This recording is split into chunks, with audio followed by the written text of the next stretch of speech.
j'appelle le pasteur pour la parole. Adonai, c'est l'éclair, mon chemin. Sa parole est, c'est les feux. Adonai, Adonai, c'est l'éclair, mon chemin.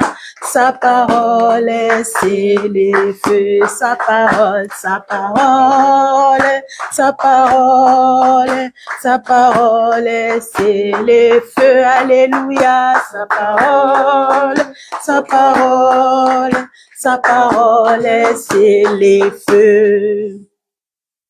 Amen. Amen, amen. Amen. Gloire à Dieu. Merci Seigneur Jésus-Christ. Nous prenons nos Bibles. Nous allons dans le livre de Job.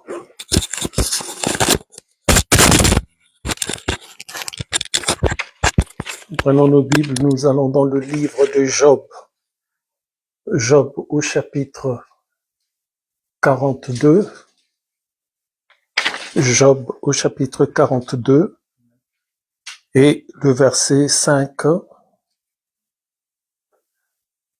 Jérémie nous le lit au nom du Seigneur Jésus-Christ. 5 et 6. Mon oreille avait entendu parler de toi, et maintenant mon œil t'a vu. C'est pourquoi je me condamne et je me repens sur la poussière et sur la cendre. Alléluia. Amen. Vous avez bien entendu? Amen. Mon oreille avait entendu parler de toi, mais maintenant mon œil t'a vu. Mes oreilles avaient entendu, mais maintenant mon œil t'a vu. Et quand mon œil t'a vu, c'est maintenant que c'est pourquoi je me condamne et je me répands sur la poussière et sur le sang. Tu vas nous trouver 1 Samuel chapitre 3, le verset 7. 1 Samuel chapitre 3, le verset 7.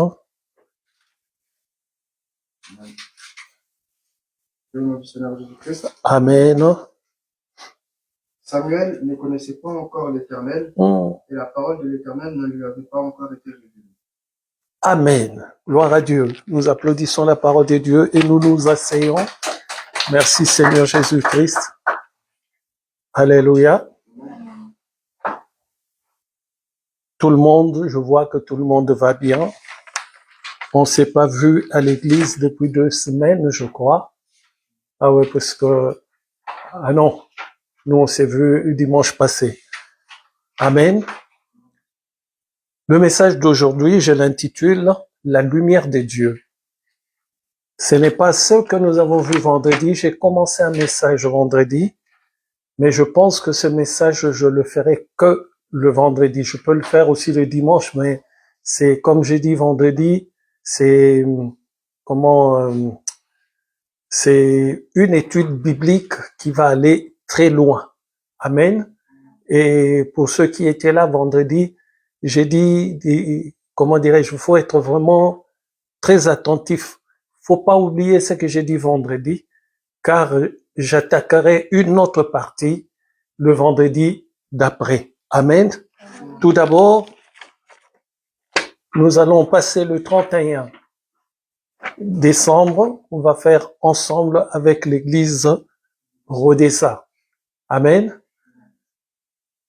Je souhaiterais qu'on soit tous, parce que je pense que eux aussi seront habillés d'une même manière. J'ai vu comment les instructions qu'ils donnaient. Je souhaite qu'on soit tous avec nos tenues de l'église. Amen.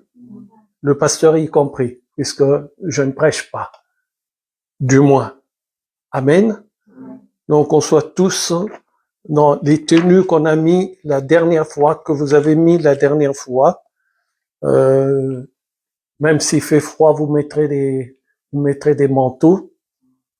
Et pour ceux-là qui veulent participer, il faut obligatoirement, je sais pas si maman Mimi, j'ai vu la boisson là, c'est pour le 31. C'est pour l'église. Ouais,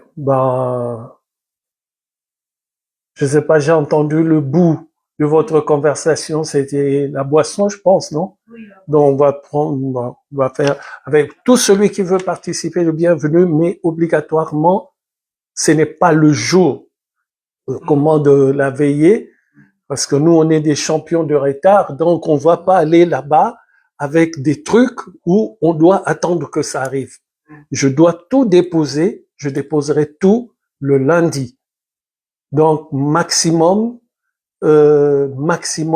tout doit être ici lundi midi, maximum. Si j'ai une préférence, je dirais même vendredi, jour de culte.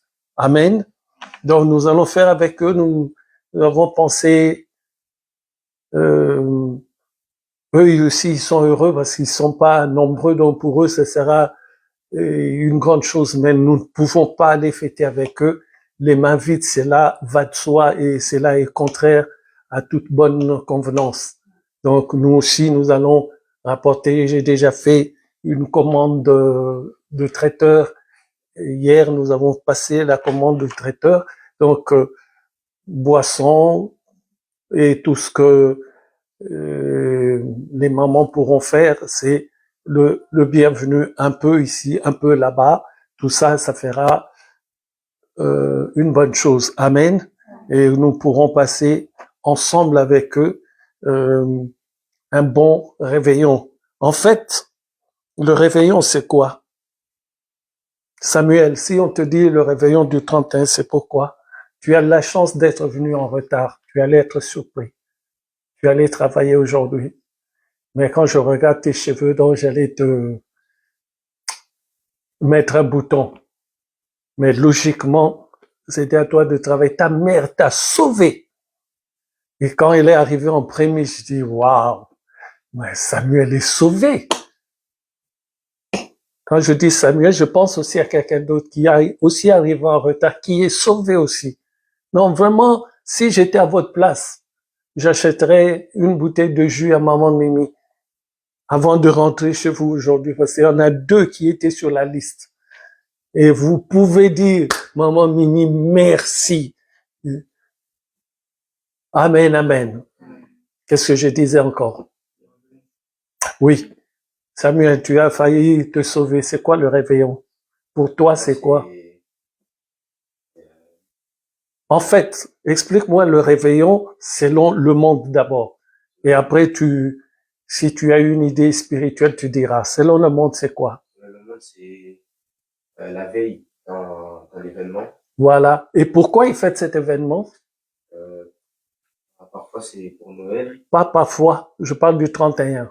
Pour la nouvelle année. Amen. Donc, dans le monde, eux, leur but est fixé sur la nouvelle année. Mais eux, ils chantent, ils dansent parce qu'ils passent une nouvelle année. Mais nous, c'est différent. Nous exaltons le Seigneur parce que non seulement il nous fait passer la nouvelle année, mais nous prions aussi pour que cette nouvelle année soit sous notre autorité.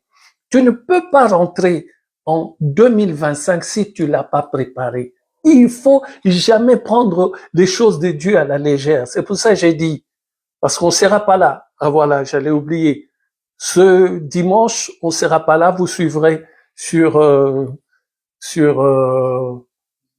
Facebook.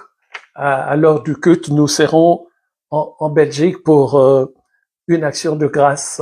Non, oui, le samedi prochain. Donc dimanche, on sera pas là. Donc dimanche minuit, je serai en retraite de minuit jusqu'à lundi minuit.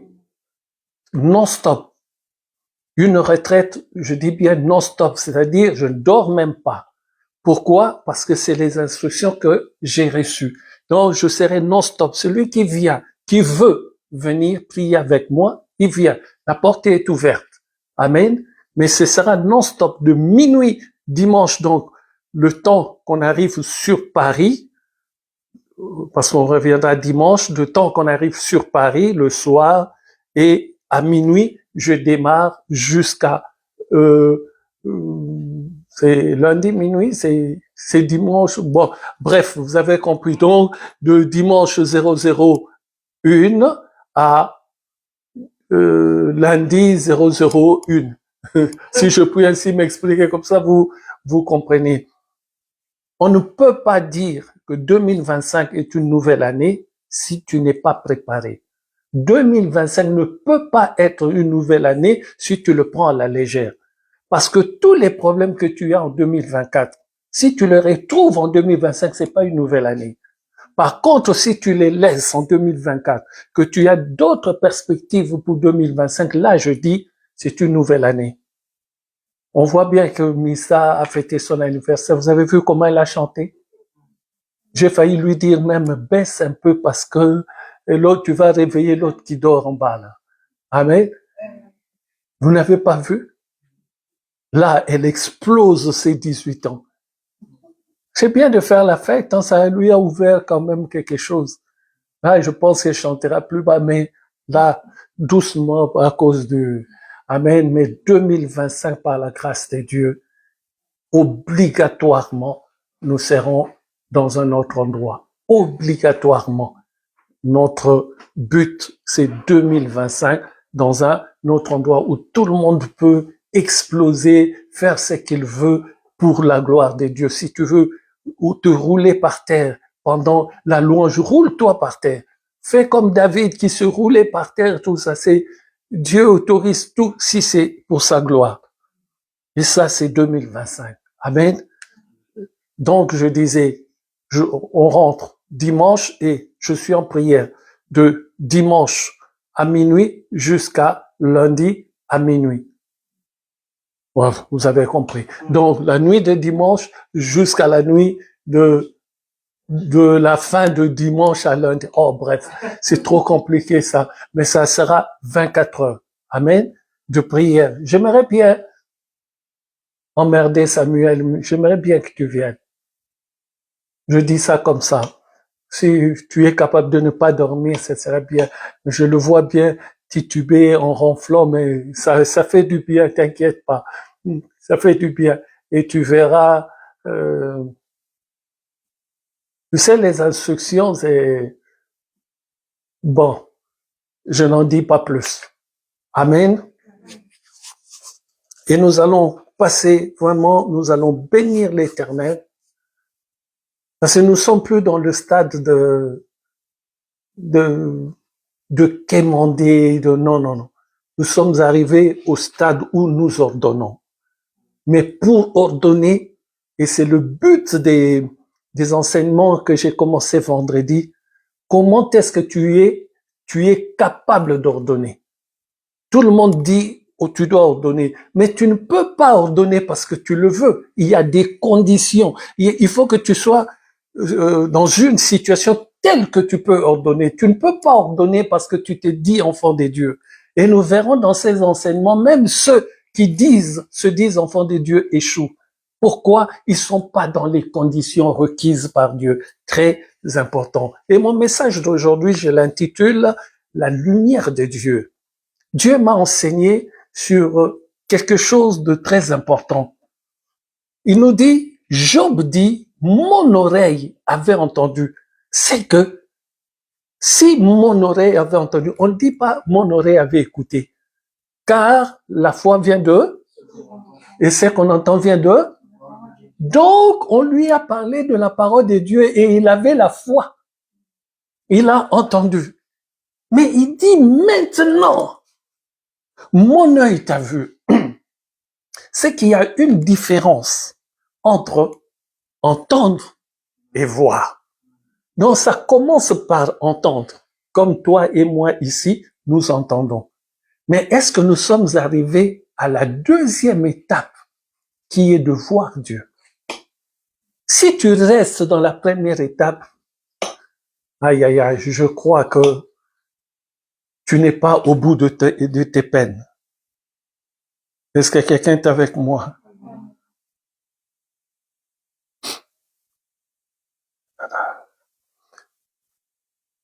Jérémie, s'il te plaît.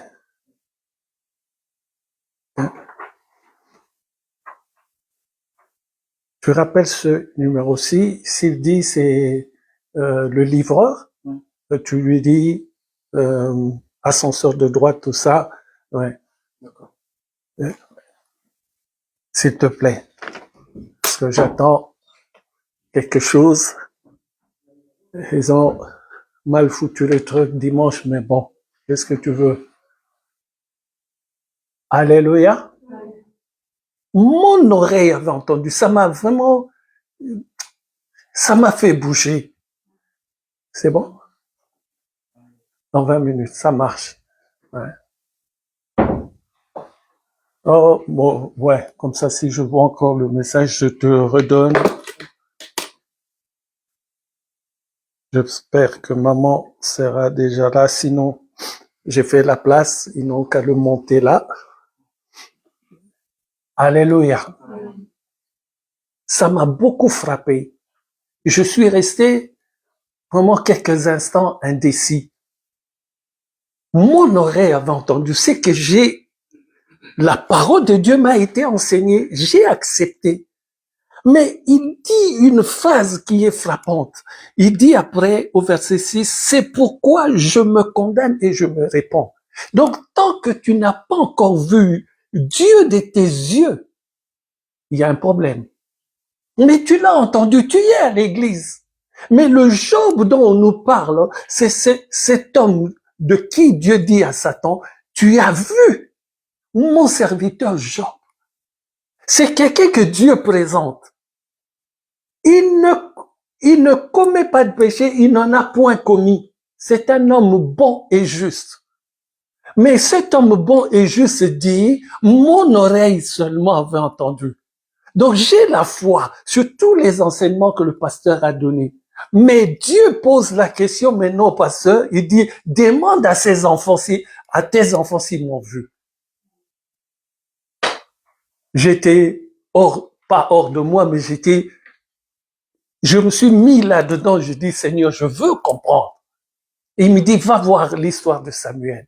Samuel est déjà dans l'église. Samuel habite avec le sacrificateur. Samuel, avant même de connaître toutes choses dans la vie, on l'a déjà amené à l'église. C'est que Samuel, matin, midi et soir, il écoute la parole de Dieu. Il ouvre et il ferme les portes. Samuel vit avec le sacrificateur Élie. Mais quand Dieu l'appelle, Samuel ne sait pas que c'est Dieu.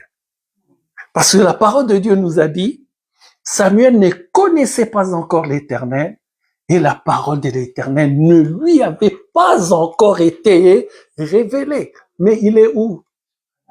À l'église, il est assis là. Comme tout un chacun de nous. Mais la parole ne lui est pas encore été révélée. C'est que Samuel n'avait pas encore vu Dieu. Alléluia. Mais maintenant, comment est-ce qu'on voit Dieu? C'est là que le Seigneur a commencé à m'enseigner. Genèse 32, ça, on va laisser quelques secondes Jérémie tranquille.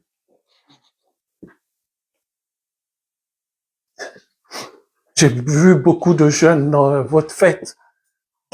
Ah, si vous ne les ramenez pas à l'église, alors là, vraiment, je ne vous ferai plus confiance. Il y avait des jeunes filles sur notre table. Vous savez ce qu'elles ont dit? On va tout faire pour venir un jour. Alléluia. Mais si elles disent ça, mais comment est-ce que vous pouvez pas leur dire il faut venir? On t'a demandé d'aller prendre leur numéro, tu as oublié. Ah. Parce que c'est des amis à qui? Ça m'étonne pas. J'ai vu aussi d'autres dehors avec des pantalons assez bizarres. Dès qu'on les a vus, j'ai dit à maman Maggie, ce sont les amis de Samuel. Et je suis allé vers eux. Et vous êtes venu, qui vous a invité? Samuel, vous êtes ses amis? Oui, je dis, je le savais. Ils n'étaient pas bizarres, mais ils étaient les amis de Samuel. D'autres des cheveux tressés, ceci, c'est là, le pantalon un peu, mais gentil. Je ne dis pas c'est des voyous, loin de moi cette idée, mais en le regardant, je savais directement ce sont tes amis. Et comment est-ce que tu n'arrives pas à emmener même un de tes amis? Ils étaient respectueux. Quand je vois cette petite-là, surtout sur notre table, qui chantait toutes les chansons en lingala, entre-temps, qu'est-ce qu'elle a dit? Une Guadeloupéenne. C'est une Guadeloupéenne, c'est ça qu'elle a dit. Mais les chansons en lingala, c'est toi qui le montres? Waouh! Ça se voit que les gens aiment Dieu. Le problème, c'est que les gens n'ont pas encore compris. Il y a beaucoup de jeunes maintenant qui vont à l'église, mais ils vont à l'église parce qu'on leur a dit le monde c'est dangereux, c'est tout. Mais quand ils arrivent à l'église, ils ramènent le monde parce qu'on leur a pas enseigné. Ils pensent que danser au concert est mauvais, mais danser comme le concert à l'église est bien. Ouais. Donc maintenant, il faut les enseigner pour qu'ils quittent cette dimension. Soit dit en passant, j'étais étonné, j'ai vu Missa danser d'une manière, j'ai dit ça c'est la chante de l'église, épouse du Seigneur, bien c'est quelqu'un que je ne connais pas. Kakata loketo na ndenge moko. Waouh!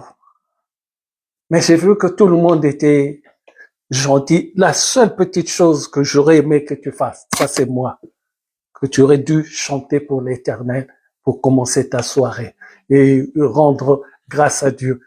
Parce que tu es chante, tu aurais dû, c'est ton identité. C'est là que tu aurais montré ton identité à tout le monde, tu vois. Mais bon, la prochaine fois sera la bonne. Mais vraiment, vu le peu que j'ai vu, waouh, les gens étaient contents. Même moi-même, j'ai ramené ma grosse bouteille que tu m'as donnée. Oh, j'ai commencé à le boire que hier. Je l'ai bien gardé. Ouais, j'ai bien mangé comment on appelle ça, les brochettes. Elle m'en a mis tellement plein que j'ai eu du mal à finir. Après, j'étais là, comme maman Maggie était dans son truc, donc elle mangeait pas. Donc voilà, je me suis goinfré, tout ce qu'il y avait. Je suis rentré. C'était quand même trop, mais j'ai pas voulu laisser parce que c'était des brochettes. Voilà, je ferme la parenthèse. Alors je me suis demandé, comment est-ce que quelqu'un qui vient à l'église tout le temps ne peut pas voir la face de Dieu ou n'a pas encore vu la face de Dieu? Je me suis mis à la place de tout un chacun ici. On est enseigné, la parole de Dieu nous est donnée, cette parole nous la recevons. Mais comment est-ce que Dieu ne nous voit pas encore, ou plutôt nous ne voyons pas Dieu, parce que Dieu est toujours là. Alléluia. Alors, le Seigneur m'a amené dans le livre de Genèse au chapitre 32. Genèse au chapitre 32, on nous dit, au verset 30, on nous dit ceci.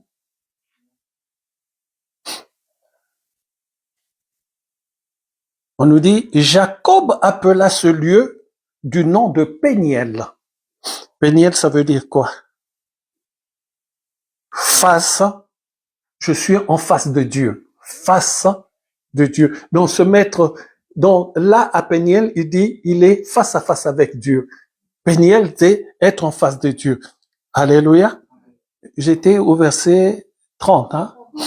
J'ai vu, et il dit une phrase qui m'a frappé. Il dit, car dit-il, j'ai vu Dieu face à face.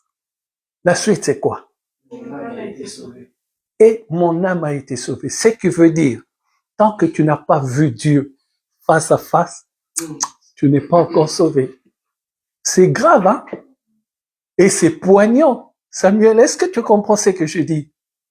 Ton oreille a entendu. Tu es à l'église, tu suis les enseignements. Mais tant que tu n'as pas vu la face de Dieu, tant que tu t'es pas trouvé avec l'Éternel, la parole de Dieu est claire. C'est à ce moment-là que Jacob dit, mon âme a été sauvée. Mais il est qui, Jacob? C'est le fils d'Isaac, le petit-fils d'Abraham, le Dieu d'Abraham, le Dieu d'Isaac, le Dieu de Jacob. Mais ce petit-là, qui est le petit-fils d'Abraham, il dit, c'est quand j'ai vu Dieu que mon âme a été sauvée. Donc même avant, il n'était pas sauvé, mais il est le fils, le petit-fils d'Abraham, il est dans la promesse. Mais le salut, il y a des conditions, il y a des spécificités de l'Éternel. Est-ce que quelqu'un est avec moi ce soir? Alléluia. Je vais y aller tout doucement, car ce sera aussi un peu long. Moins long peut-être que ce que j'enseigne vendredi, mais ce sera aussi long parce que c'est quelque chose d'extraordinaire. Or, dans Exode 33, écoutez bien ce qu'on nous dit. Dans Exode 33, le verset 20, je crois, oui, c'est ça.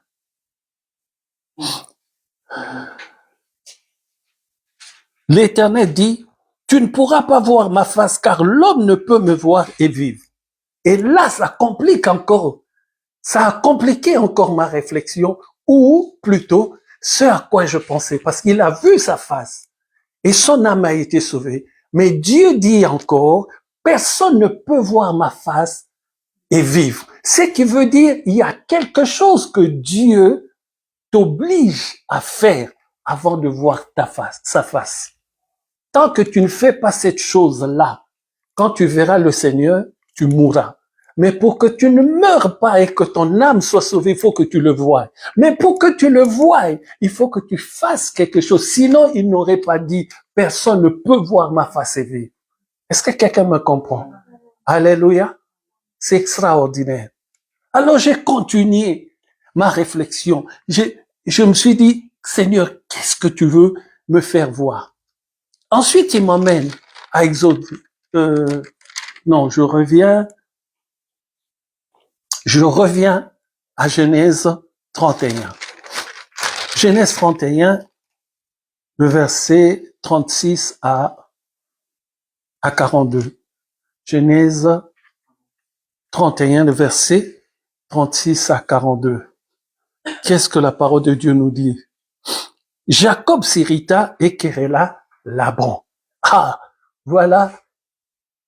Là, on va comprendre ce que Dieu veut que tu fasses d'abord. Et querella Laban. Il reprit la parole et lui dit, quel est mon crime? Quel est mon péché que tu me poursuives avec tant d'ardeur? Quand tu y as fouillé tous mes effets, j'ai dit combien de passages là? 31, 36 à 42, ok. Quand tu as fouillé tous mes effets, qu'as-tu trouvé des effets de ta maison? Produis-le ici, devant mes frères et tes frères, et qu'ils prononcent entre nous deux. Voilà 20 ans que j'ai passé chez toi, tes brebis et tes chèvres n'ont point avorté, et je n'ai point mangé les béliers de ton troupeau. Je ne t'ai point rapporté des bêtes déchirées, j'en ai payé le dommage. Tu me redemandais et ce qu'on me volait de jour et ce qu'on me volait de nuit. La chaleur me dévorait pendant le jour et le froid pendant la nuit et le sommeil fouillait de mes yeux. Voilà 20 ans que j'ai passé dans ta maison. Je t'ai servi 14 ans pour tes 2 filles et 6 ans pour ton troupeau et tu as changé 10 fois mon salaire. Si je n'avais pas eu pour moi le Dieu de mon père, le Dieu d'Abraham, celui qui craint Isaac, tu m'aurais maintenant renvoyé à vide. Dieu a vu ma souffrance et le travail de mes mains. Et hier, il a prononcé son... Qu'est-ce qui est en train de se passer là? Qu'est-ce que est en train de faire Jacob? Il a commencé par quoi? Jacob s'irrita et querella Laban. Il reprit la parole et dit, et il lui dit, quel est mon crime? Qu'est-ce qu'il est en train de faire? Il est en train de réclamer. Alléluia. Il est en train de se plaindre. Et dans sa plainte, on a vu tout ce qu'il a vécu. L'injustice de Laban. Alléluia. Il était compétent, mais il n'était pas payé à sa juste valeur. On l'a fait souffrir 14 ans. Lui n'a demandé que 7 ans pour une femme, mais pour une fille de Laban. Mais Laban a fait de telle manière qu'il soit prisonnier 14 ans. Et ensuite, à chaque fois, il dit, même quand on volait l'animal, tu me le faisais payer. Il est en train de se plaindre. Et toutes ces plaintes-là, Dieu m'a dit, si tu comprends ce que ça veut dire, tu vas comprendre comment est-ce qu'on voit ma face. Ces plaintes-là viennent d'où? Quand il le dit, il le sort d'où? Oui, de sa bouche, mais ça vient d'où? Amen. Ce qui veut dire, son cœur est meurtri. Tu ne peux pas voir la face de Dieu si tu n'as pas encore corrigé ton cœur.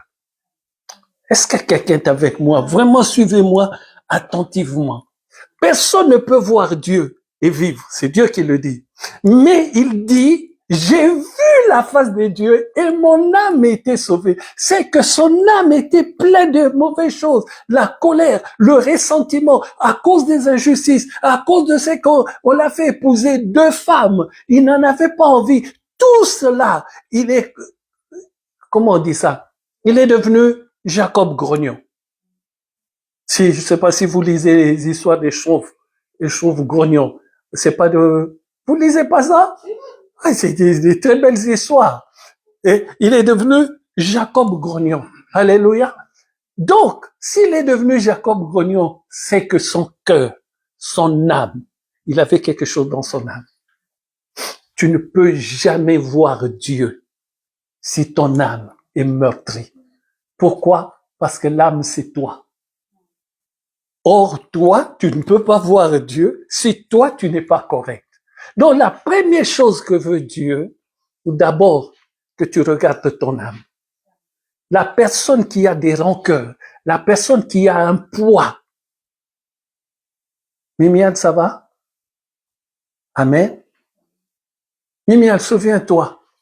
Je t'ai dit une phrase, je t'ai dit, bon, on va pas rappeler toutes ces choses, mais je t'ai dit, si tu n'oublies pas ça, ça va te faire du mal.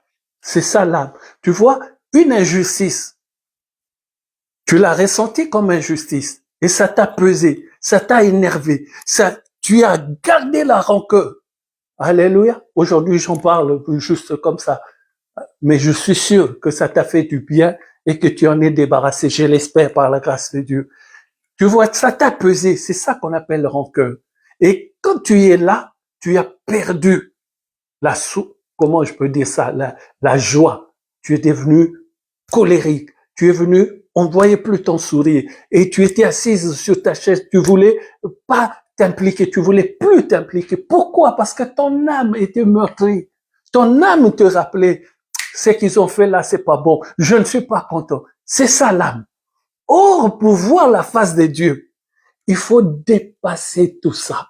Il faut corriger tout ça.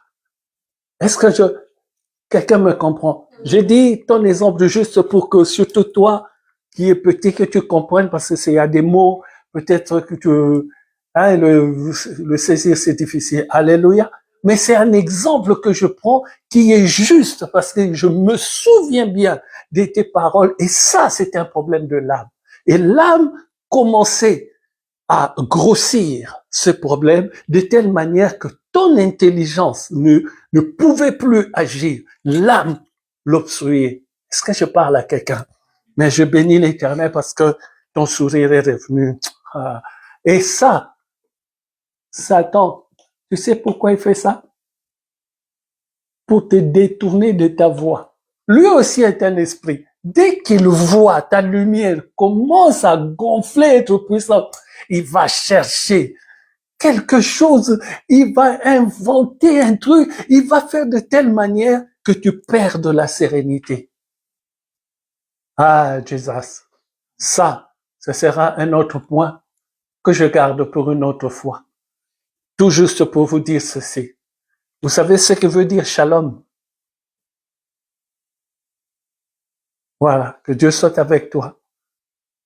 Mais seulement en français, hein, ou bonjour, ce que vous voulez. En français. Mais j'ai découvert en hébreu, il y a 10 significations. La stabilité, la sûreté, la bienveillance, tout ça c'est shalom. Donc quelqu'un qui est malade, tu peux lui dire shalom, c'est-à-dire tu lui souhaites une bonne guérison. Donc le shalom en français est trop limité à une explication. Mais en hébreu, quand un hébreu dit shalom, il est en train de te souhaiter beaucoup de choses. Dans la situation où tu te trouves, il te dit shalom. Tu es en manque d'argent, il te dit shalom, car le shalom dont il te dit là, c'est il te pourvoit en bien. Et je ferme la parenthèse. On le verra dans la suite à venir. Alléluia. Alléluia. La mère chef est arrivée. Gloire à Dieu.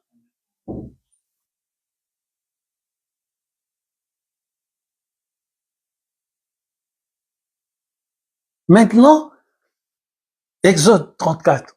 Là, vous avez compris? C'est bien rentré? Voir, entendu Dieu. La foi vient de ce qu'on entend, et ce qu'on entend vient de la parole de Dieu. Il a entendu Dieu. Mais le jour où il a vu Dieu, c'est le jour où son âme a été sauvée. Amen. Et nous avons vu que Dieu dit, personne ne peut me voir et vivre. Mais Dieu dit, il faut me voir pour être sauvé. C'est pas une contradiction. Il faut que tu rentres dans sa spécificité. Et dans cette histoire, avant que Jacob ne puisse dire, j'ai vu la face de Dieu et mon âme a été sauvée, c'est après que il s'est découvert qu'il avait gros sur le cœur. Quand il a découvert tout cela, quand il en parle à Laban, c'est pour cela, j'ai toujours dit, rappelez-vous, pour être sauvé, il faut que tu dises. Tu sais que tu as fait, tu le dis à Dieu, à haute voix. Comme ça, les démons à droite et à gauche, ils ont honte. Et toi, tu as le salut. Ce n'est pas nécessaire que tu viennes me le dire. Tu peux prier toi-même, tu le dis. Mais il faut que ta bouche s'ouvre. Quand Jacob a dit à Laban, tu m'as fait ceci, tu m'as fait ceci, tu m'as fait ceci, le poids qu'il avait sur le cœur s'est dégagé. Il était, alléluia, et ensuite il rencontre le Seigneur toute la nuit. Et il dit au Seigneur une phrase qui m'a frappé. La parole de Dieu dit, il s'est battu toute la nuit. Et Dieu lui a démis, c'est quoi ça, la hanche, non? La hanche. Voilà. Et comment un homme qui s'est battu toute la nuit, il dit à la personne qui l'a tabassé, je ne te lâcherai pas si tu ne me bénis pas. C'est contradictoire. On l'a tabassé. Mais il dit, je te lâche pas. Continue de me tabasser. Ce n'était pas une bagarre physique. C'était spirituel. C'est-à-dire, il a pris toute la nuit pour prier. Il a pris toute la nuit pour évacuer son ressentiment, évacuer sa colère, évacuer le regret, évacuer la justice qui le pesait. Ça lui a pris toute la nuit. Et à la fin, il dit à celui-là devant qui il priait, je ne te lâche pas si tu ne me bénis. Samuel, est-ce que ça rentre? Avant de demander à Dieu, commençons d'abord par nous regarder. Amen. Avant de commencer à demander quelque chose, cherchons au plus profond de nous. Qu'est-ce qui dérange? Parce que si ton âme a des ressentiments, comment on appelle ça? Oh Maggie, comment on appelle ça? Les douleurs de la rancune et consort. Mais il y a un terme là. Tout ça, la haine, mais il y a un terme. Les blessures. Quand tu as les blessures du cœur, Johanna, tu ne t'en es pas débarrassé, tu pourras faire 30 ans à l'église, tu tourneras en rond. Tu entendras la parole de Dieu, mais tu ne verras pas la face de Dieu. Parce que ton âme, c'est toi. Pour que tu voies Dieu, il faut que ton âme soit claire. Et Satan connaît toutes ces choses. Il connaît ses astuces. Pourquoi? Parce qu'il était l'ange qui chantait à côté de Dieu. Il sait que Dieu est la parole. Donc, puisque Dieu lui parlait, il connaît la parole. Et c'est lui qui dérange nos vies. Il essaie de laisser des traces dans nos vies. Les blessures du cœur si tu ne t'en débarrasses pas, il faut à un moment prendre la décision, même si ça te fait mal encore, tu dis je m'en débarrasse au nom du Seigneur Jésus-Christ. J'ai toujours dit, autant s'éloigner d'une personne, si tu vois il n'y a pas de changement, autant t'en éloigner. Pourquoi? Parce que cette personne continuera à blesser ton âme. Et plus il blessera ton âme, plus toi, tu t'avances vers le néant. Parce que Dieu ne peut pas te recevoir. Et pour avoir le shalom, comme j'ai dit tout à l'heure, qui a beaucoup de définitions, pour avoir cela, il te faut une âme pure. Une âme débarrassée des contraintes, une âme qui n'a plus de colère, une âme qui n'a plus de ressentiment, une âme qui n'a plus ceci ou cela, une âme qui se protège. Qui va te protéger si ce n'est toi-même, par la grâce de Dieu, parce que Dieu nous a donné son esprit. Je peux me tromper, mais je ne crois pas. Moi, les gens qui me font mal au cœur, je m'en éloigne, même si on est né du même sang. S'il y a une chose, pour être enfant de Dieu, il y a une chose que j'ai vue au fil des années.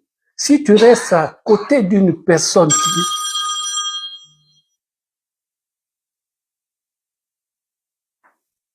Je pense que c'est eux. Oui. Maman Maggie. C'est eux, s'il te plaît. Tu leur montres là où j'ai fait la place. Jérémy, si jamais il n'arrive pas à passer, la boisson, tu la rentreras. Ouais, mais je pense qu'ils pourront passer.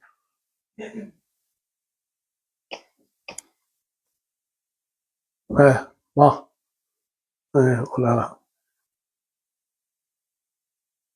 C'est ça la problématique qui doit s'arrêter en 2025. Vraiment 2025, prenez ça à cœur. Et quand vous priez pour ça, ordonnez. Nous n'avons plus à quémander, c'est ordonné. Amen. 2025, c'est ordonné. Ordonné, ordonné. Seigneur, je veux par ta grâce, parce que c'est pour sa gloire. Et quand tu dis je veux, c'est pas par arrogance, c'est par foi. Amen. C'est par conviction. Et quand tu dis je veux, tu n'as pas encore vu, mais quand tu dis je veux, tu vois déjà. Arrêtons de demander avec l'espoir. Demandons comme si la chose était déjà. Amen. Amen. Un exemple. Ah, toi, tu n'as pas encore l'âge. On va dire, Johanna, tu as l'âge de te marier ou pas? Pas pour moi, mais... Non, je t'ai posé une question. On va dire oui. On va dire oui. On dit oui ou on va? On va le dire où? Oui. À quel temps? Bon, Johanna dit qu'elle a l'âge de se marier. Je donne pas mon avis. Tu veux mon avis? Oui. Ah non. Merci. J'ai pas envie de te casser le moral. Mais si tu as 22 ans, c'est ça? 23. Pour moi, c'est jeune, mais bon. Mais nos parents se sont mariés beaucoup plus tôt que ça, hein?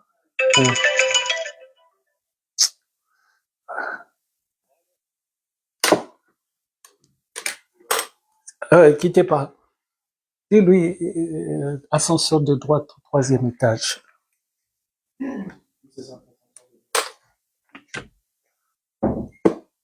Ils vont me faire perdre le fil de ma pensée. Donc, je disais, Johanna, c'est revenu. Quand si Johanna décide de se marier, il faut que Johanna rentre dans la bénédiction du mariage. Je vais vous l'expliquer les jours à venir. Chaque chose qu'on fait a sa bénédiction. C'est pas parce que tu pries, Dieu te donne tout. Il te donne les études, il te donne le travail. Non. Pour le travail, il faut une bénédiction du travail. Pour le mariage, une bénédiction du travail. Maintenant, par rapport à ce que je disais, il faut que tu te comportes déjà comme mari pour que tu voies le mariage. Ah, elle n'a pas compris. Il faut que tu te comportes déjà comme Donc, tu n'as plus l'attitude d'avant. Les copines viennent te voir pour aller en boîte. Tu leur dis non. Tu commences déjà à penser comme une femme mariée. Tu perds les habitudes des célibataires. Plus tu feras ça, plus tu vas côtoyer des gens mariés, tu es en train d'appeler la bénédiction du mariage. Ce n'est pas de la magie, c'est une logique claire et nette. Mais comment est-ce que quelqu'un qui veut se marier, lundi se comporte comme un célibataire et puis il veut que mardi soit marié? Il n'y a pas de logique. Il faut que tu le prépares en tant qu'enfant de Dieu. Tu n'as pas encore, mais tu agis comme si tu l'avais. Oui. J'arrive. Ils sont déjà là? Mets-moi une chanson, s'il te plaît. Excusez-moi, je donne quelque chose. Ah là là, aujourd'hui.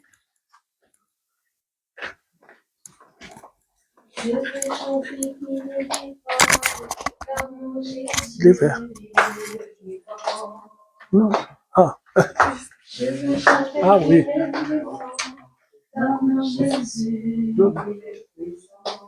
C'est bon.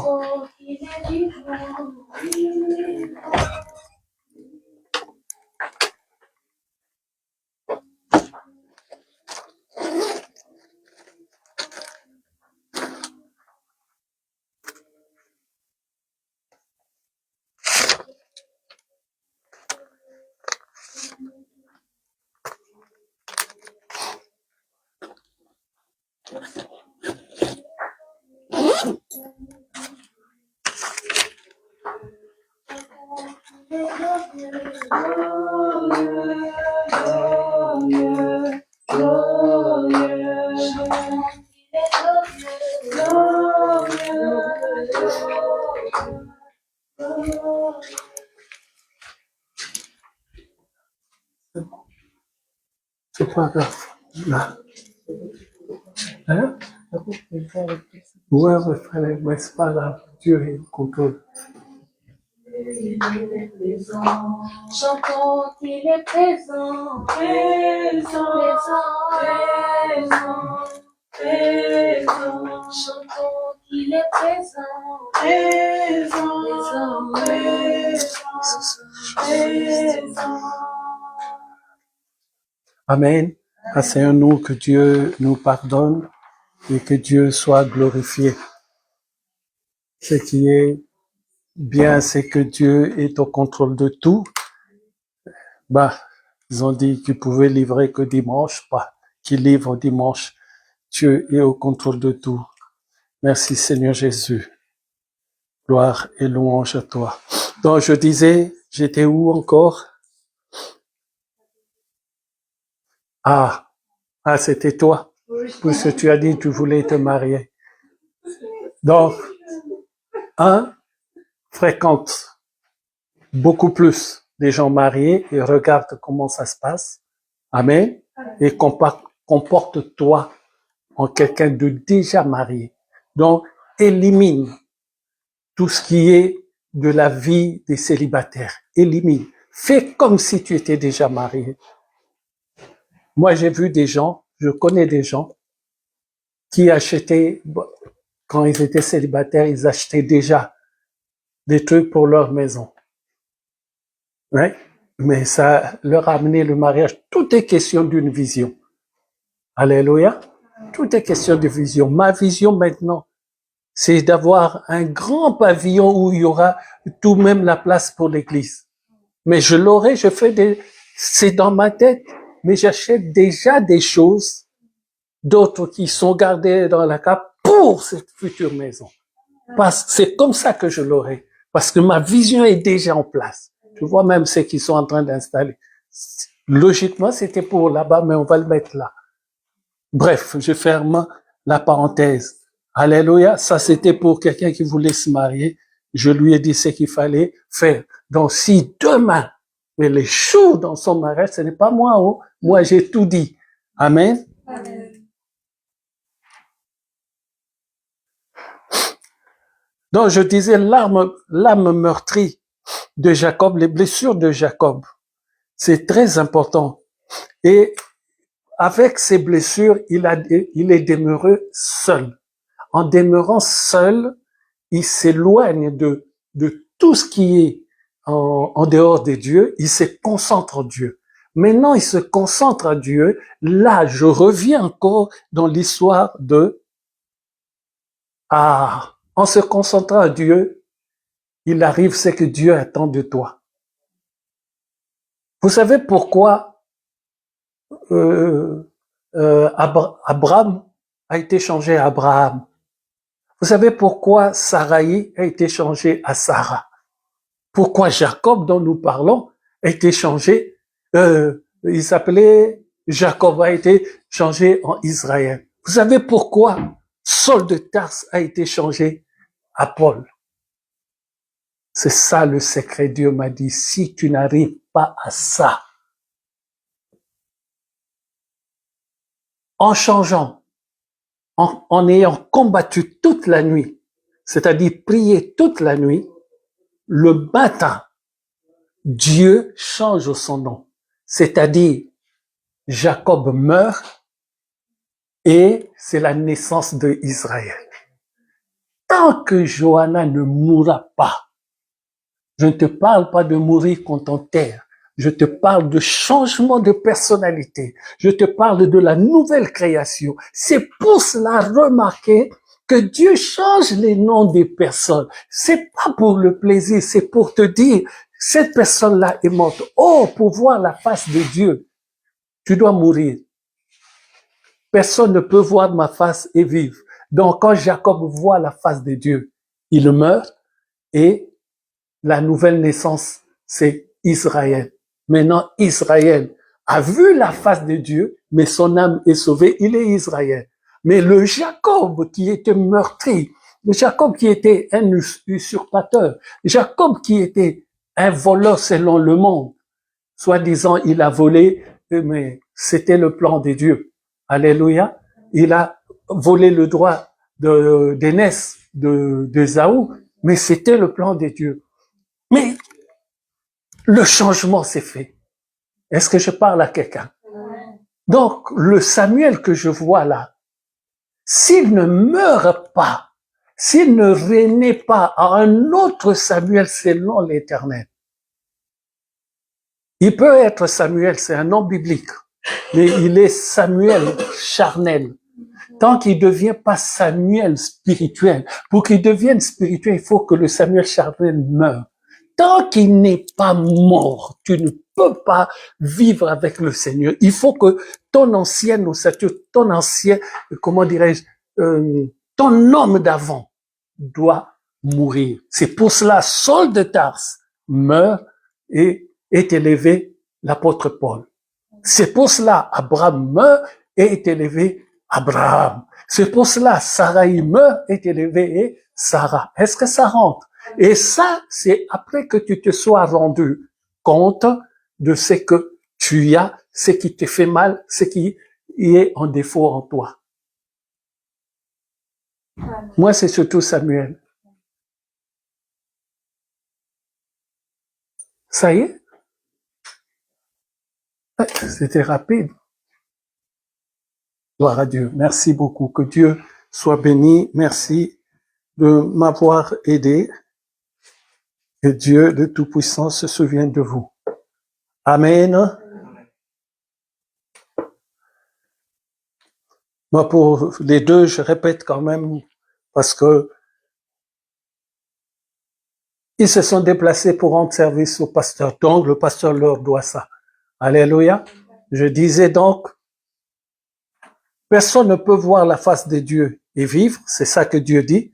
Mais Jacob dit, j'ai vu la face de Dieu et mon âme a été sauvée. C'est-à-dire, là, après avoir lutté dans la prière toute la nuit, Jacob meurt et la naissance de Israël. Tu ne peux pas voir la face de Dieu, servir de Dieu si tu ne meurs pas. Alléluia. C'est pour cela Abraham est mort et la naissance de Abraham. Saraï est morte, la naissance de Sarah. C'est ça la nouvelle identité. Et pour cela, il faut que tu commences d'abord à vaincre tes blessures intérieures. Samuel, ce n'est pas un jeu. Les blessures intérieures, c'est quoi? Ça peut être ton père t'a engueulé ou ton père t'a frappé et tu as gardé rancune. Ça s'appelle les blessures intérieures. Et tu ne peux pas voir Dieu si tu gardes rancune à ton père pour je veux dire tabassage ou tout ce que vous voulez. Alléluia. Il faut dépasser cela. Il faut lui pardonner. Comme je dis très souvent, même dans ta propre maison. Si Dieu a dit à Abraham, sors de ta maison. Ah, je vais vous expliquer encore un secret qu'il y a là-dedans. Il a dit, sors de la maison de ton père. Waouh! Mais il y avait aussi, sors de ton pays. Vous voulez que je vous montre, ça viendra, c'est dans 2 dimanches à peu près. Tout simplement pour dire, il y a une différence entre sors de la maison de ton père et sors de ton pays. Qu'est-ce qu'a fait Abraham? Samuel, toujours toi, aujourd'hui, t'es mal barré. Qu'est-ce qu'il a fait? Il a fait ou pas? Bon, qu'est-ce qu'il a fait? Et il est aussi sorti de son pays? Non, il n'a fait qu'une chose. Il est parti de la maison de son père, mais il n'est pas sorti de la maison de son père. Il n'est sorti que du pays. Je vous l'expliquerai après, je garde le secret, c'est tellement grand. Alléluia. Pourquoi je dis il n'est pas sorti de la maison de son père? Parce qu'il a ramené Lot. Entre-temps, on lui a dit de sortir. Maman Maggie nous a enseigné dimanche passé, c'était le détachement.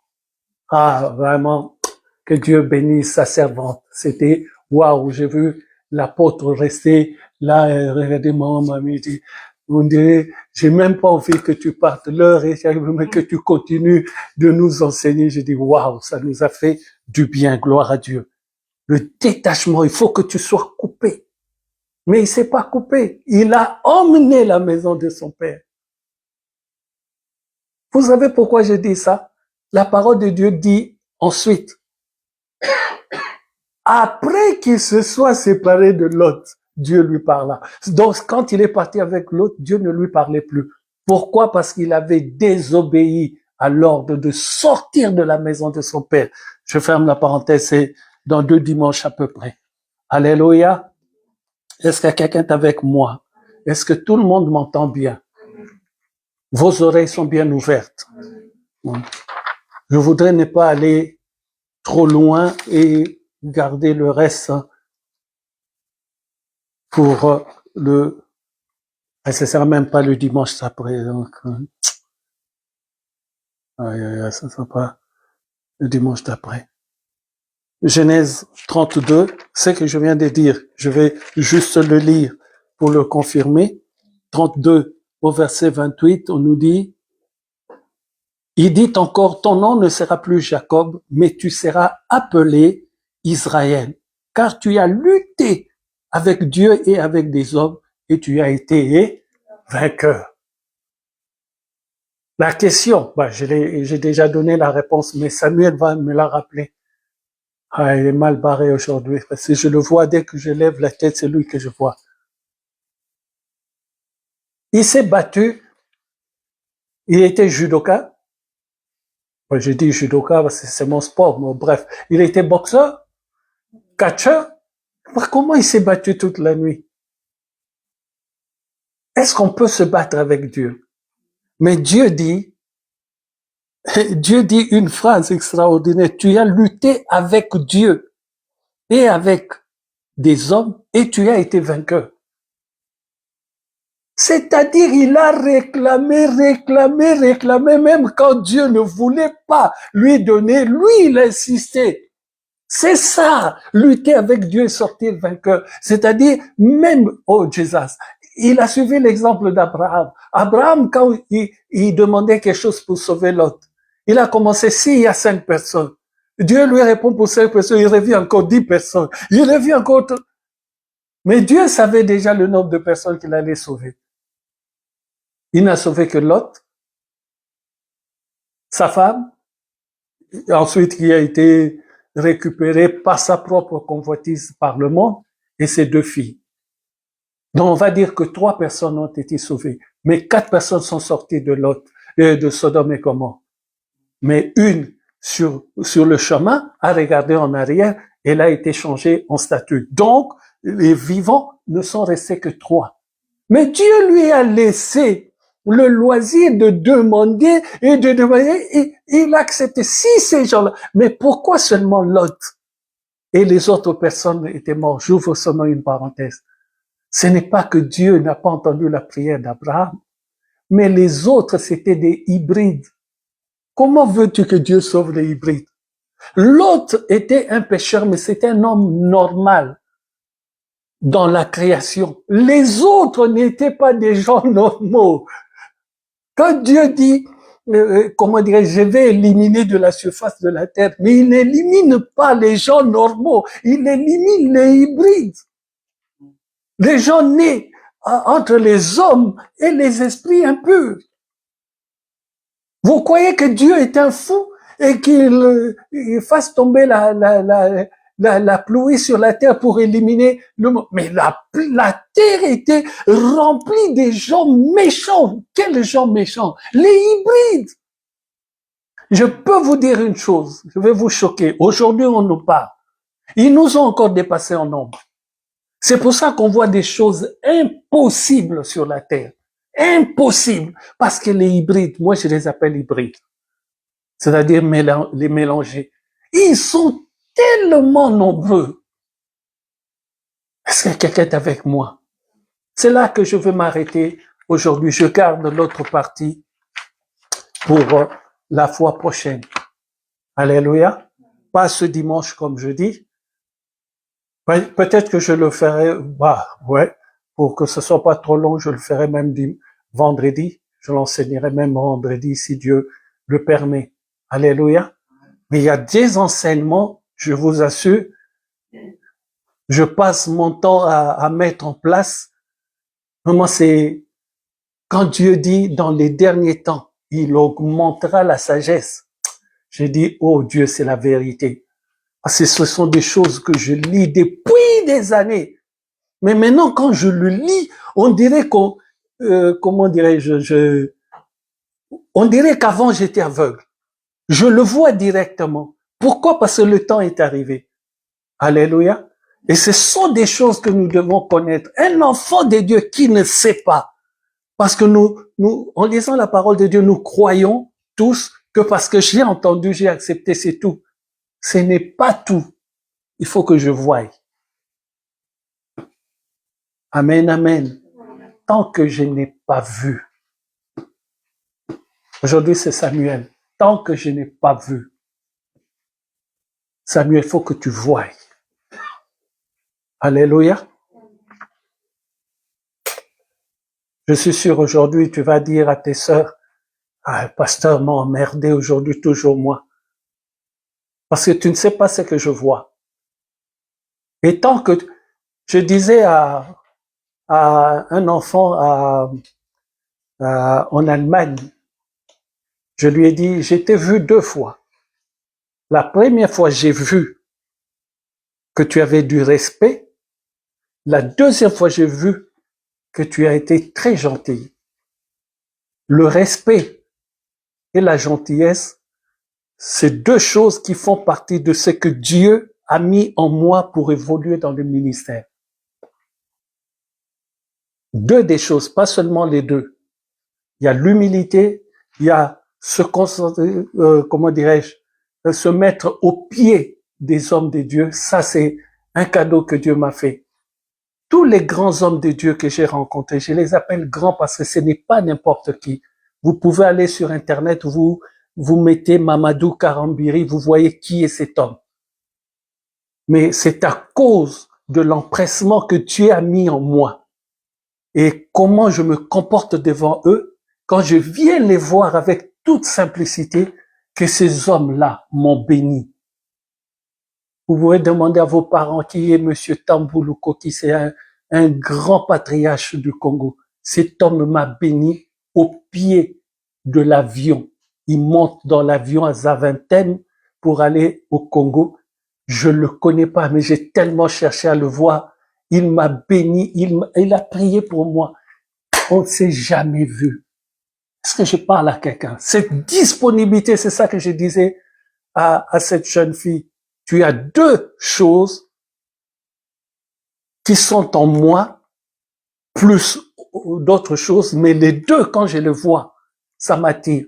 J'ai tellement envie de t'aider à progresser. Pourquoi? Parce qu'il y a deux choses en toi qui ont fait de moi ce que je suis.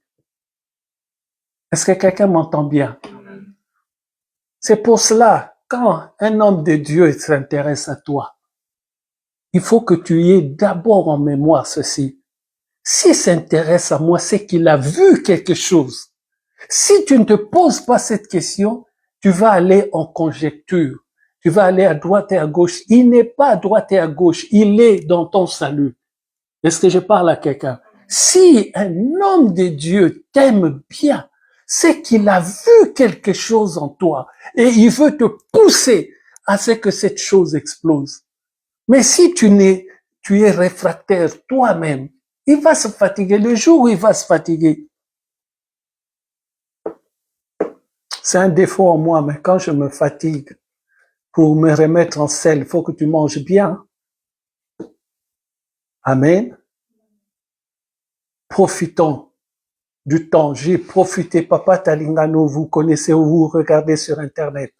Il est devenu mon papa, non pas qu'il a rêvé de ça, non pas parce que Dieu lui a dit, c'est parce que j'ai cherché par tous les moyens possibles à le rencontrer. J'ai vu sa prédication sur une cassette à ce moment-là et j'ai commencé à chercher cet homme, je vais le rencontrer où? Tellement Dieu a vu le besoin que j'avais. Dieu a mis son fils devant moi un jour. Et j'ai dit à son fils, faut que je voie ton père. Mais pourquoi j'ai dit, il faut que je le voie? J'ai la grâce de Dieu, je bénis l'Éternel, même quand je vois une personne ou que je regarde, Dieu a mis une sensibilité en moi. Si cette personne doit me donner quelque chose pour sa gloire, Dieu m'ouvre les portes. Et ce papa-là, des années, je suis devenu comme son secrétaire. Tu le voyais là, j'étais toujours à côté. Jusqu'au jour où il m'a pris dans ses bras. Il a tapoté sur mon dos et il a dit, vas-y mon fils. C'est-à-dire, va travailler. Alléluia. Mais cet homme, j'ai vu son fils. J'ai laissé passer le message. Il a écouté le message. J'ai dit, mais ce garçon, c'est qui? Je l'appelle, je lui laisse un message sur son répondeur.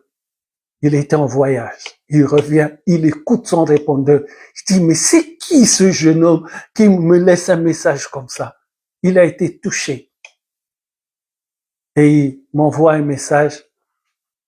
On se rencontre, c'était à Sarcelles, on se rencontre vendredi à Sarcelles, à 14 heures. Je reviens du boulot. Vous allez le voir un jour.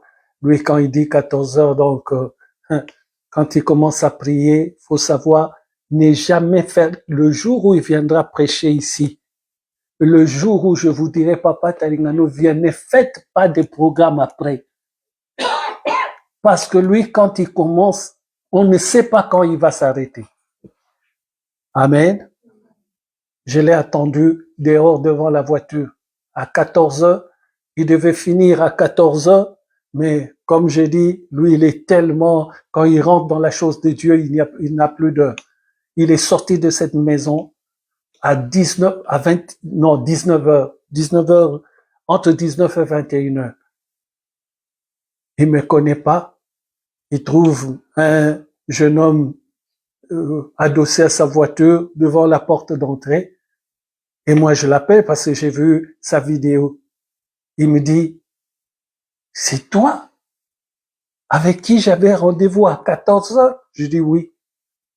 Il me dit, tu m'as attendu jusqu'à maintenant? J'ai dit oui. Ça l'a touché. Et cet homme ne m'a pas dit, va me déposer chez moi. Il m'a dit, on va chez toi. On arrive à 21 heures.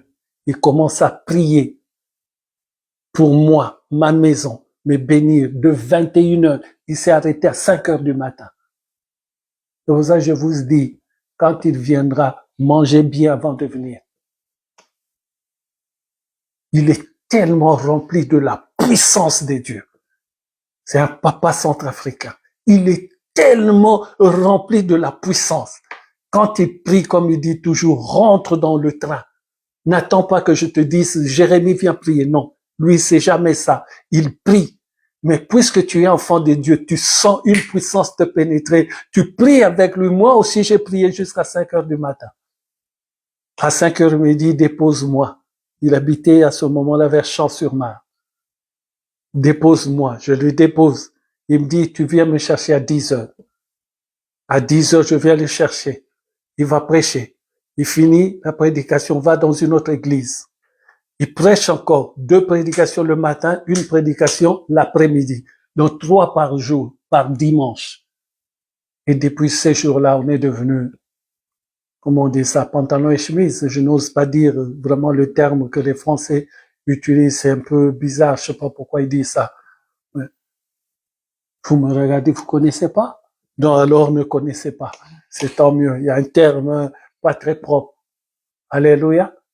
Jusqu'au jour où, je sais pas ce qu'il a entendu, ce que Dieu lui a dit, mais il me prend dans ses bras. On était en train de prier, et ensuite, il me prend dans ses bras, et il me tapote sur le dos. Il me dit, va mon fils. C'est ça qu'on appelle la transmission de l'onction. Et pourquoi je dis ça partout où je passe, on m'appelle Talingano numéro 2.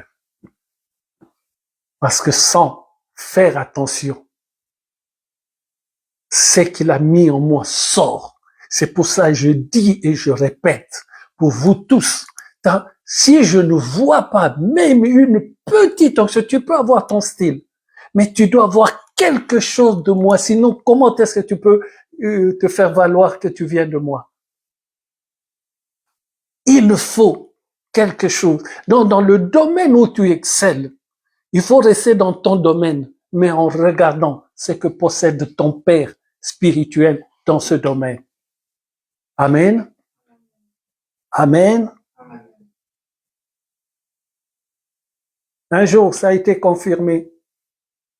Il y a un monsieur, un pasteur aussi de Champigny, qui lui se fait appeler lui-même Talingano numéro 2.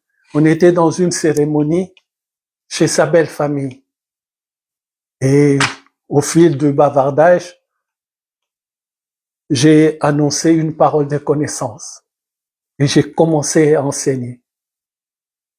Sa propre femme et sa belle-sœur et toutes les personnes qui étaient là, puisque Papa Talingano prêche aussi là-bas, tous se sont levés. Mais c'est Talingano numéro 2. Hein, c'est à lui, il leur dit, c'est lui le Talingano numéro 2. C'est quand ça rentre en toi. Alléluia.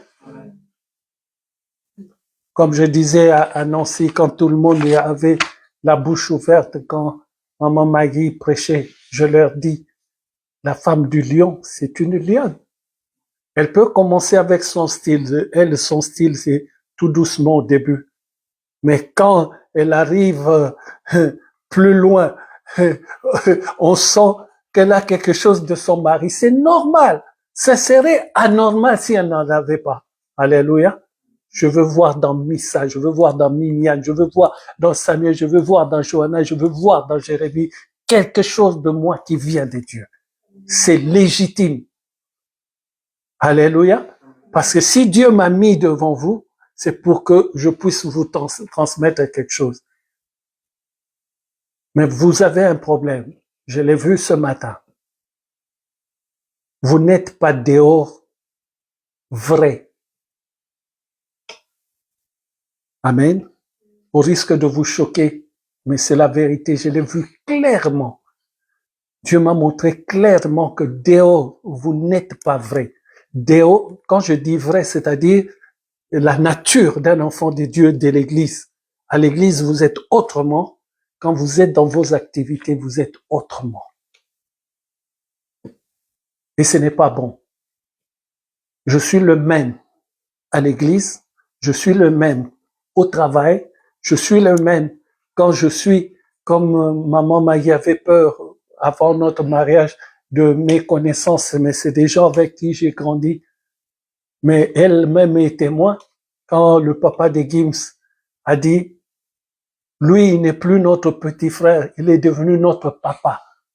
Parce que le papa de Gims a vu que le jeune homme que je suis, le monsieur plutôt que je suis, est différent du monsieur qu'il connaissait avant. C'est pour ça qu'il a dit, ce monsieur n'est plus notre petit frère, il est devenu notre papa. Mais je suis pas devenu musicien. Lui, il est toujours musicien. Mais il a vu dans son domaine de musique, quand je viens, j'apporte autre chose. Alléluia. C'est ça qui vous manque. C'est ça que j'ai vu. Je vous assure clairement, sans rideau, sans, comment dirais-je, une virgule claire et nette. Vous n'êtes pas vrai en dehors de l'église. Que Dieu vous fasse du bien, que Dieu vous réconforte, que Dieu vous reprenne, que Dieu vous corrige. Celui qui n'aime pas la correction est voué à l'échec. Alléluia. La correction, c'est quelque chose de merveilleux. Si Dieu ne veut pas de vous, il vous dira jamais rien. Il restera là et tu vas patauger. Alléluia, dans la boue. Mais quand Dieu se permet de dire que tu n'es pas vrai, c'est que Dieu veut que tu deviennes vrai. S'il veut que tu deviennes vrai parce que tu es son enfant. La connaissance, c'est ça qui nous emmène vers Dieu. Le manque de connaissance, c'est ça qui nous tue. Alléluia. Quand Dieu nous parle, il faut le prendre comme, comment dirais-je, même quand il nous chicote, faut aimer la chicote de Dieu. Samuel n'aime pas beaucoup, mais il faut aimer, il faut apprendre à aimer la chicote. Le pasteur t'engueule, c'est pour ton bien. Le seul problème, c'est parfois on met pas la forme qu'il faut, mais bon, parce qu'on n'est que des êtres humains. Mais toi, ne prends pas la forme avec laquelle je t'ai engueulé. Toi, prends le fond. Qu'est-ce qu'il a voulu me dire? C'est ça qui te fera progresser. Alléluia. Moi, je me suis fait engueuler devant des milliers de personnes que je ne connais pas. Hein? Mais l'homme de Dieu a décidé que il fallait qu'il m'engueule. C'est pour me former. Mais je n'ai pas fui. Je suis resté là, à ses côtés. On a continué ensemble. C'est là aussi les tests que Dieu nous met sur la route. Tu crois que tu vas devenir homme de Dieu que parce que tu viens au culte. Non, il y a la formation. Et la formation, ça s'appelle des humiliations, des réprimandes. Tout ça, ça fait partie. Alléluia. Tu penses que mais ça, si elle fait encore une fête, elle rentrera en dansant sans chanter pour Dieu et prier pour Dieu. Parce qu'elle a compris la leçon. Alléluia. Le prochain coup, j'en suis sûr, le pasteur que je suis, je serai content. Parce que quand elle bombardera la chanson et quand elle rendra grâce à Dieu, je pense que Dieu va me donner quelque chose. Et quand il va me donner quelque chose, je vais lui dire, ma fille, donne-moi le micro, car je vais bombarder. J'aime bien son soupir. Que Dieu soit béni au nom du Seigneur Jésus. Que si on se lève, c'est la fin du culte. Je répète, on ne se verra pas ce dimanche. Alléluia.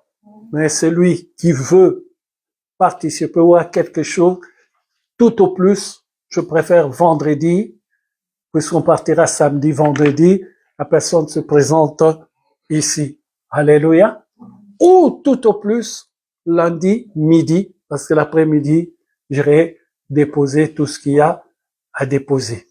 Et mardi, vraiment, je compte sur nous tous, même si tu peux venir que pour un petit temps, viens quand même qu'on rende grâce à Dieu. Amen. Et si tu en as le courage, dimanche jusqu'à lundi, mais ça me regarde. Toi, si tu es la Bible, j'aimerais bien voir ta tête que tu tomberas de sommeil. Mais c'est pour l'œuvre de Dieu. En fait, c'est, comment dirais-je, ce sont mes ordres à moi que j'ai reçus. Voilà. Vous savez, Dieu donne des ordres. Maman Maggie vient de sortir d'un travail. Si je vous dis, même moi, j'étais j'étais là, la bouche béante d'admiration. Ah, ben, je peux le dire, elle vient de passer 21 jours devant la présence de Dieu. C'est extraordinaire. Seule, sans moi, je n'ai pas reçu cet ordre, moi. C'est elle. 21 jours devant la présence de Dieu. Pourquoi c'est une blague? Moi, je l'ai fait une fois. Je vous dis, ce n'est pas de la blague. Ce n'est pas un jeu. Alléluia. Même quand vous l'avez vu à la fête, parce que c'est la fête de sa fille. Mais normalement, elle pouvait pas être là. Hein? Mais elle est venue parce que c'est sa fille. Mais elle était déjà dans son programme qui n'a fini que hier. C'est hier qu'elle a clôturé 21 jours. Et moi, on m'a dit, tu ne dors pas 24 heures. Tu as trop dormi dans ta vie. Et je dors pas. Je vais, si le sommeil vient, je mets la louange, ça me réveille. Samuel vient, mais bon. Je suis en train d'emmerder quelque part. Mais si tu peux, je serai content pour toi. Mais tu n'es pas dans le programme. C'est mon programme. Et celui qui veut rentrer dans ce programme, c'est pour prier. Vous savez, prier, je peux dire ça s'apprend aussi. Je peux vous dire un secret. Prier, moi j'ai beaucoup appris avec maman Maggie. Elle n'arrête pas. Non, moi, je suis fatigué, là, je reste, je coupe un peu, mais je l'entends continuer et je commence à prier sur le sujet où elle est là-dedans. C'est ça qui me remet aussi. Il faut avoir quelqu'un comme ça à tes côtés. Vous savez, je t'ai parlé du mariage et je termine là. Tu sais, le mariage. Qu'est-ce que Dieu dit? Il enleva une côte. Cette côte vient d'un côté du corps. S'il l'a enlevé à droite, il l'a pas enlevé à gauche. Et s'il l'a enlevé à droite, c'est qu'à gauche, il n'a pas touché. Or, toutes les côtes du côté gauche ont leur fonction. Et ce qu'il a enlevé, c'est la bénédiction qui est pour l'autre personne. Une aide semblable à toi, la bénédiction. Maintenant, cette bénédiction, c'est pas la totalité de sa vie. Et là, où elle a aussi des défauts. Mais il y a une chose primordiale, c'est la côte. Et cette côte-là va toujours vous ramener au même niveau. Mais elle aura autre chose à part la côte. Elle est bénie pour travailler. Elle n'est pas seulement bénie pour être ton épouse ou pour être ton époux. C'est ça qu'on doit comprendre. Mais la côte, c'est une partie que Dieu a donné, une partie très importante pour l'équilibre du couple. Mais chacun a d'autres côtes aussi qui sont d'autres choses aussi à faire dans la vie. Maintenant, si une femme ne découvre pas la fonction de cette côte, c'est là que ça pose un problème. Si le mari ne découvre pas le pourquoi de sa côte qui est partie chez l'autre, c'est là le problème. Et cette côte-là, c'est la partie principale. Je peux dire, sans risque de me tromper, c'est cette partie spirituelle. Et cette partie spirituelle, si vous l'avez tous les deux, c'est là que c'est vraiment la personne que Dieu t'a destinée. Vous pouvez avoir des désaccords sur ceci ou cela, mais vous vous retrouvez dans le plus important, le spirituel. Et le spirituel va corriger maintenant petit à petit les autres parties. Alléluia. Le comportement, l'attitude, tout ça, ça va être corrigé. Pourquoi? Parce que vous avez le principal qui est le spirituel. Or, si tu ne trouves pas le principal dans la personne que tu as épousée, qui a dit qui bénit, c'est jeune sur jeune. Parce que vous n'avez pas d'union spirituelle. Amen. Alors faites attention.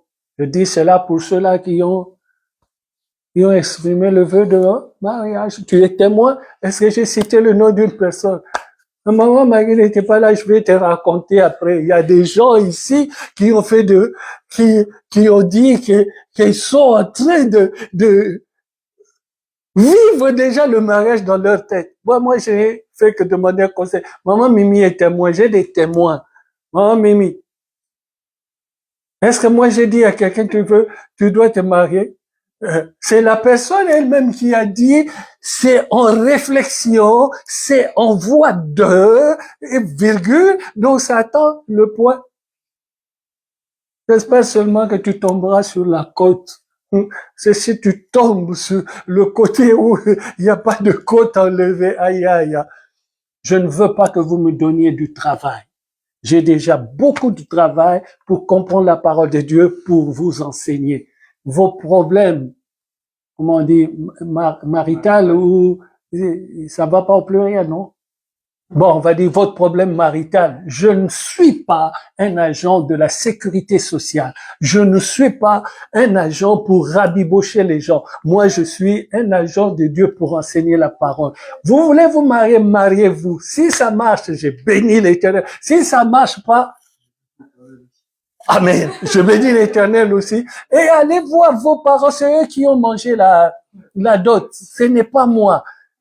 Laissez-moi tranquille, j'ai d'autres choses à faire. Je dois me concentrer pour que Samuel voie le chemin que Dieu lui a destiné. Si au-dessus, déjà là, il comprend pas son chemin, pour que je lui fasse comprendre, et encore ton problème de mariage, non, laissez-moi tranquille.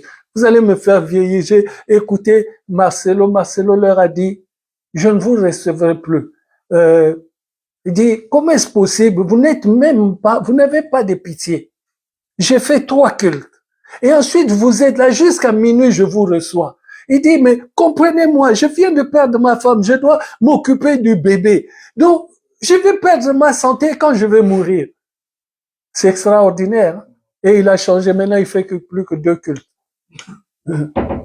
Il a raison. Il y a l'esprit qui est en nous, mais il y a aussi le corps. Que tu le veuilles ou pas, la parole de Dieu dit, Jacob était devenu vieux et aveugle. C'est que le corps à un moment se fatigue. Si je dois prêcher la parole de Dieu, je dois m'occuper aussi des affaires de cœur de Johanna, ça fait trop. Les affaires de cœur, tu te démerdes, tu rentres toi-même en jeûne, tu décrètes de jeûne, tu pries, moi, je ne fais que te recommander dans les mains de Dieu. Mais si tu attends le moment voulu, je te dis pas d'attendre, hein. Je dis si tu attends le moment voulu. Je ne sais pas si c'est le moment voulu. Je veux dire tout simplement, si ton moment arrive, tu verras que tout va par facilité. Mais avant cela, il faut que tu meures en Johanna que tu es, que tu naisses en Johanna autre chose. Amen. Que Dieu soit béni au nom du Seigneur Jésus. Que si quelqu'un a quelque chose, pendant que ma première voix va nous emmener dans le chant. Rabbi ne change pas, Rabbi ne change pas, il est le même, alléluia. Oh, Rabbi ne change pas. Ah, ma fille bien-aimée, que Dieu te bénisse. Alléluia. Ah, Seigneur, je te recommande cet enfant. Je prie au nom du Seigneur Jésus-Christ que toi qui peux et qui fais tout, toi qui vois tout, Seigneur, je te le recommande et je prie au nom du Seigneur Jésus-Christ. Manifeste-toi, Seigneur, dans sa vie. Garde-le, corrige-le, Seigneur, redresse-le, qu'il reprenne la place que tu lui as donnée depuis les temps anciens. Quand tu l'as appelé, Seigneur, tu avais, en l'appelant, avant même de l'appeler, tu avais déjà préparé une place. Seigneur, qu'il occupe la place que tu lui as préparée. Je te dis merci pour lui. Ouvre, Seigneur, les écluses des cieux dans sa vie pour qu'il puisse te manifester encore plus, Seigneur, de signes de reconnaissance au nom du Seigneur Jésus-Christ. Amen. Que Dieu te bénisse.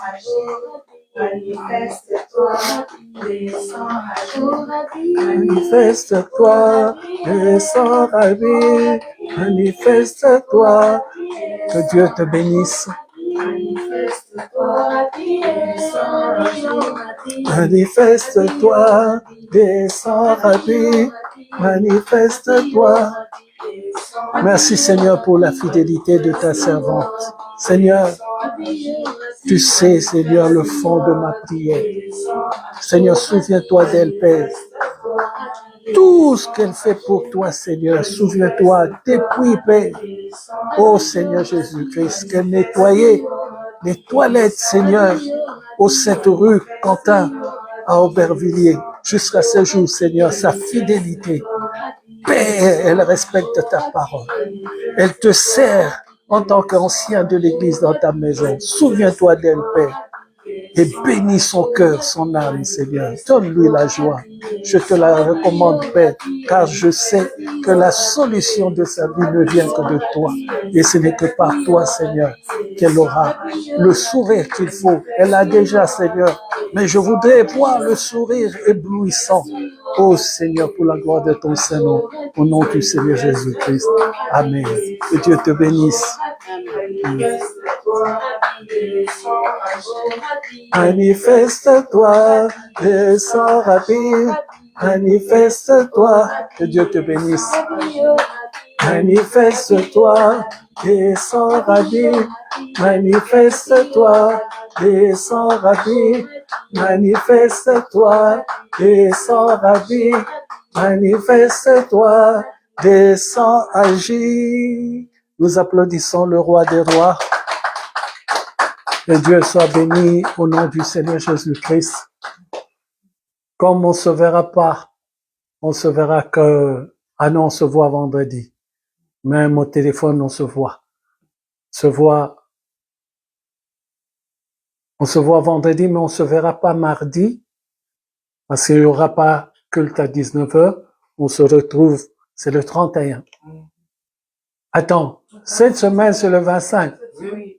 Ah, cette semaine, on se voit mardi, on se voit vendredi. C'est samedi et dimanche qu'on se verra pas. La semaine d'après, on se verra directement mardi. Donc, ouais, semaine d'après, on se verra pas dimanche, on se verra. Qu'est-ce que je raconte? On se verra pas dimanche, on se verra mardi. C'est cette semaine. Cette semaine, c'est quelle date? Le 24. Ah oui, d'accord. Ouais, on se verra pas le week-end prochain. Ouais, ok, on se verra que mardi directement là-bas. Vraiment que Dieu nous fasse du bien. On se met tous dans les habits de Jésus que nous avons tous. Serons tous comme ça parce que je pense, si j'ai bien compris, ils sont en train de faire les tenues aussi chez eux. Et j'ai vu une fois qu'ils ont aussi des t-shirts pour que ce soit, on pouvait se mettre en tenue de gala, mais comme nous participons aussi, c'est mieux que nous ayons, je pense, des habits tous pareils en Jésus-Christ. T'inquiète pas, tu vas le mettre comme tu as mis la fois, tu peux changer aussi, mais mettez-le bien. Toi, ne le cache pas derrière un gros truc au-dessus. Faut qu'on voie vraiment que nous sommes tous, nous avons la même chose. Que l'Éternel soit béni. J'ai vu depuis la première seconde notre frère Lévi est en ligne et il suit. Depuis Liège, comme d'habitude. Depuis Liège, que Dieu te bénisse, fiston, là-bas. Que Dieu te fasse du bien. Et vraiment, ma prière, que tu sois un élément